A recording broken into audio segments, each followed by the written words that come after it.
Dear students, I Rohit Kumar Tyagi, your maths mentor. Welcome to you all on digital platform of Dhruv Science Math Point. Let's make the learning simple. और चल रहा है हमारा mission 20/20, how to get 20/20 marks in section a. और section ए में हमारे videos लगातार आपको मिल रहे हैं। चैप्टर 3 हमारा जो है वो डेट इज गोइंग ऑन। और चैप्टर 3 में this is the third class. दो क्लासेस में हो गई हैं, फर्स्ट नंबर की और सेकंड नंबर की। This is the 3 number of class and the question is बहुत सिंपल क्वेश्चन है। If a pair of linear equation is consistent then the line will be. अब देखो कंसिस्टेंट जो वर्ड है, जैसे जब एक पेयर ऑफ लीनियर इक्वेशन होता है जिसमें सॉल्यूशन होता है, सॉल्यूशन कैसे होते हैं? एक कंडीशन होती है हमारी यूनिक सॉल्यूशन, यूनिक सॉल्यूशन की, यूनिक सॉल्यूशन। और एक कंडीशन होती है infinitely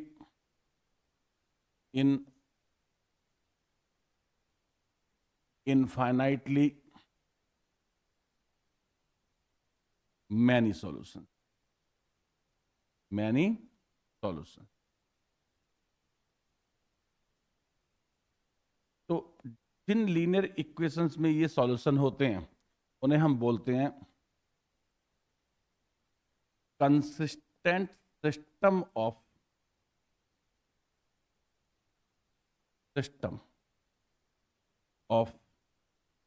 linear equation, consistent system of linear equations.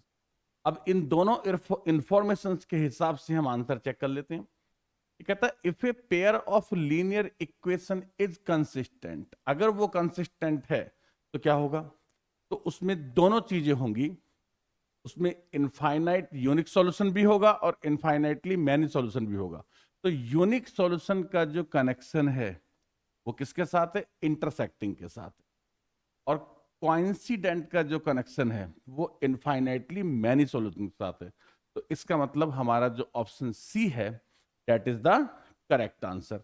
तो आराम से रिलैक्स रहते हुए अगर आप क्वेश्चन करेंगे तो इजीली आपसे क्वेश्चन सॉल्व हो जाएगा। राइट, नेक्स्ट क्वेश्चन की तरफ चलते हैं।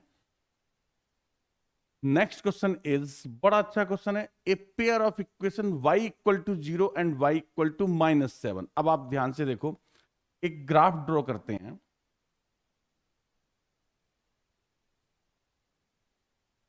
अब ये जो लाइन है this is the x axis, और एक्स एक्सिस का इक्वेशन होता है y equal to 0। One another line this is y equal to -7, right here 0 and right here -7 and this is the y axis, और ये x axis का काम करेगा। तो ये ग्राफ हो गया किसका? y इक्वल टू 0 और y इक्वल टू -7 का। अगर आप ग्राफ को ध्यान से देखते हो तो दीज आर द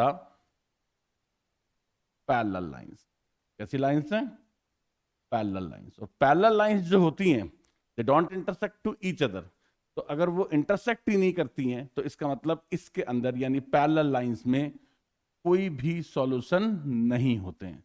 तो हमारा जो आंसर बनेगा वो बनेगा no solution, no solution. Option D जो है that is the correct answer. Now next question की तरफ चलते हैं। Next question number is 3 number of question है। कहता है a pair of equation x equal to a y equal to b। देखो थोड़ा सा इंफॉर्मेशन आप जानो। A line which is parallel to x-axis, a line which is parallel to y-axis। a line which is parallel to x-axis का equation होता है y equal to b, और a line which is parallel to Y axis का equation होता है x equal to a। अब हम क्या करते हैं, इसका एक ग्राफ जो है वो ड्रॉ करते हैं। अब इसका ग्राफ अगर हम ड्रॉ करते हैं तो one line is this, one line is this, और इसमें अपन यहां लिख लेते हैं origin x x dash y y dash. अब देखो y इक्वल टू बी क्या है, what is y equal to b? y equal to b is a line which is parallel to x x. इस लाइन को मैंने लिखा y equal to b, और x equal to a is a line which is parallel to y axis, that is x equal to a। इसका मतलब ये हुआ कि अगर ये x इक्वल टू a है तो ये जो डिस्टेंस है ये a हो गया, और ये जो डिस्टेंस है ये b हो गया, और ये जो पॉइंट ऑफ इंटरसेक्शन है this is the point of intersection. x equal to a y equal to b, तो ये हमारा पॉइंट क्या हो जाएगा, a कॉमा b हो जाएगा। इसका मतलब लाइन इंटरसेक्ट कर रही है, यूनिक सॉल्यूशन है, intersecting at a comma b। तो आंसर कौन सा आएगा, intersecting at a comma b। तो this question is solved now. I hope आपको अच्छे से समझ में भी आ गया होगा। नेक्स्ट क्वेश्चन की तरफ चलते हैं। देखो, the value of c for which the pair of equation is cx minus y minus 2 equal to 0, 6x minus 2y minus 3 equal to 0, कहता will have infinitely many solution. अब इनफाइनाइटली मैनी सॉल्यूशन के लिए condition क्या होती है, a1 upon a2 equal to b1 upon b2 equal to c1 upon c2, a1 upon a2 equal to b1 upon b2 equal to c1 upon c2। क्योंकि जो infinitely many solutions होते हैं उनमें जो लाइंस होती हैं वो कैसी होती हैं, they are the coincident lines. अब देखो, अगर मैं इसको सॉल्व करता हूं तो ये कैंसिल हो गया और ये कैंसिल हो गया, और ये मुझे मिला 2c इक्वल टू 6 और c इक्वल टू 3, और c इक्वल टू 3 इसमें ऑप्शन है, लेकिन आप गलती से भी ये ऑप्शन मत दे देना, क्योंकि यहां पर आप ध्यान से देखो इसका थर्ड कंडीशन फेल हो रहा है।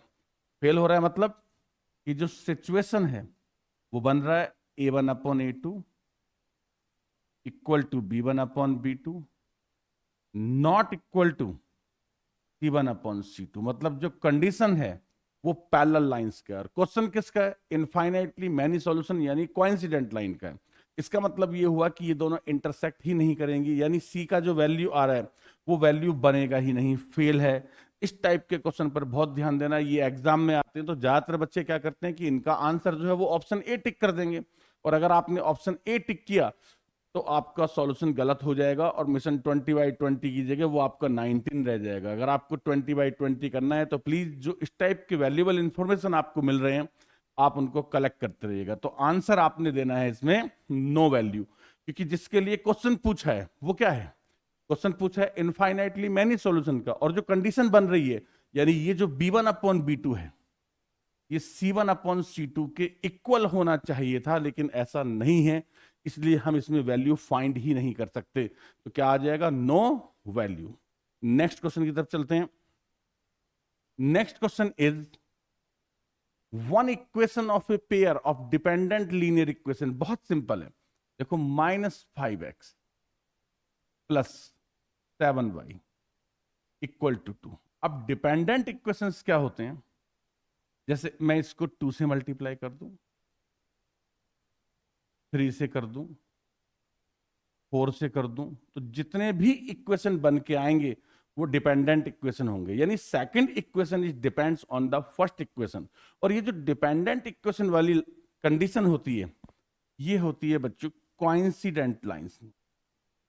कोइंसिडेंट लाइंस वाली कंडीशन होती है, और कोइंसिडेंट लाइंस के लिए चेक करने के लिए सिस्टम होता है a1 upon a2 equal to b1 upon b2 equal to c1 upon c2। तो अगर आप 2 से मल्टीप्लाई करेंगे तो क्या बनेगा, ये बनेगा -10x plus 14y equal to 4। और इसको में ध्यान से देखो, सब जगह 10 आ रहा है। तो अगर सब जगह 10 आ रहा है तो या तो इससे आंसर आपका मैच हो जाना चाहिए। मैच हो रहा है क्या कोई? -10x प्लस 14y, ओ ये तो मैच नहीं हो रहा। तो फिर ये देखते हैं, -10x ये तो अलग ही है, -14y ये पॉसिबल ही नहीं है, क्योंकि एक पॉजिटिव और एक निगेटिव है। देखो ये पॉसिबल नहीं होगा, ये पॉसिबल नहीं होगा, दोनों पॉजिटिव हैं। ये भी पॉसिबल नहीं होगा, बोथ आर द निगेटिव। अब इस इक्वेशन के हिसाब से एक पॉजिटिव होना चाहिए और एक निगेटिव होना चाहिए। अभी मैंने किससे मल्टीप्लाई किया? 2 से। एक काम करता हूं, -2 से और मल्टीप्लाई कर, इससे -2।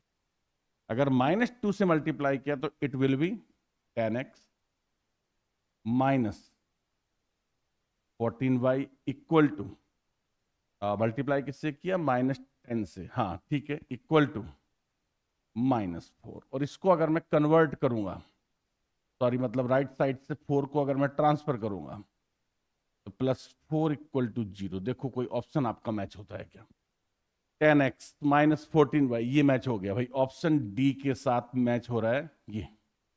तो इसकी आपको लिखने की जरूरत ही नहीं थी, हटा देता हूं। 10x minus 14y equal to option D जो है वो आपका करेक्ट ऑप्शन होगा। तो डिपेंडेंट इक्वेशंस क्या होती हैं? वो कौन सी कंडीशन फॉलो करती हैं? कोइंसिडेंट लाइंस वाले कंडीशंस को फॉलो करते हैं, इस कंडीशन को फॉलो करते हैं। तो मिलते हैं आपसे नेक्स्ट क्लास में। Thank you very much to all of you.